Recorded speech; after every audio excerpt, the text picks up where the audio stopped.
I used to think that my students literally just hated me and that's why they didn't meet the expectation and that's why they didn't behave for me. But then I realized it's classroom management. I just didn't have strong classroom management and that's totally fine. So if you are a first year teacher about to walk into your very first classroom ever, first off, yay, I'm so excited for you.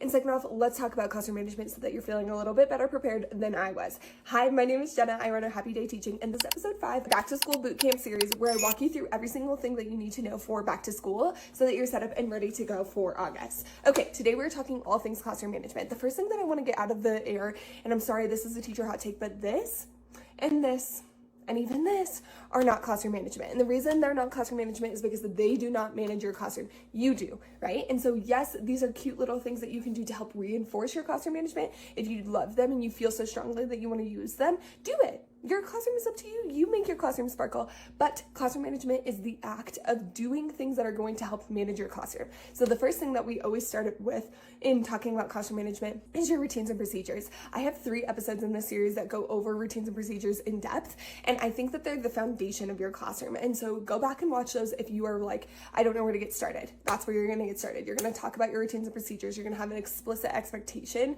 for what students should be doing during all times of your school day, okay? The second thing that I want you to consider for classroom management is how are you going to redirect students? What is going to be the most appropriate way to redirect them? And do they know they're being redirected? And do they know what the consequences if they do not follow that redirection? And so I like to think of myself as like a warm demander, right? And so like all of the times when students are off task and things like that, I'm going to give them a few redirects that are going to be super warm, still going to hold them accountable to the expectation. So it might look like I'm giving a whole group lesson and so-and-so is talking. So the first redirect that I'm going to give them is just move in proximity to them. I'm just going to go stand closer to them. And so now they know, oh, I'm standing closer to them. That means that they need to get back on task. The second thing that I might do is just like a nonverbal, right? I might just look over at them. Then the third thing I might do is like a direct, like tap on their desk, a tap on their shoulder, some sort of like non-verbal signal that is telling them, I need you to meet the expectation.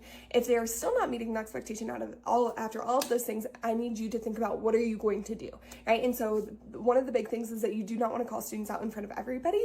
Obviously, like quick little redirects of like, hey, Johnny, can I get you back here? Totally fine. But like if you're correcting student behavior, you want to do that more in a personal manner. And so for me, that looked like I would pose a question that I would have my students talk about. And so think about da-da-da and da-da-da. Go ahead and share with your partner. Right? This is not necessarily for academics. It's so that I can redirect the student more quietly and more personable. So then I go up to little Johnny, hey, I really need you focused right now. If you can't focus, then we're gonna have to have a conversation after class. Got it? I know you can do it, okay? Right? Or you might start with like a question. Hey, Johnny, it seems like you're not quite sure what to do. Do you need help getting started today? Or something like that, right? And so you're always going to assume that positive intent with students. But my second piece is just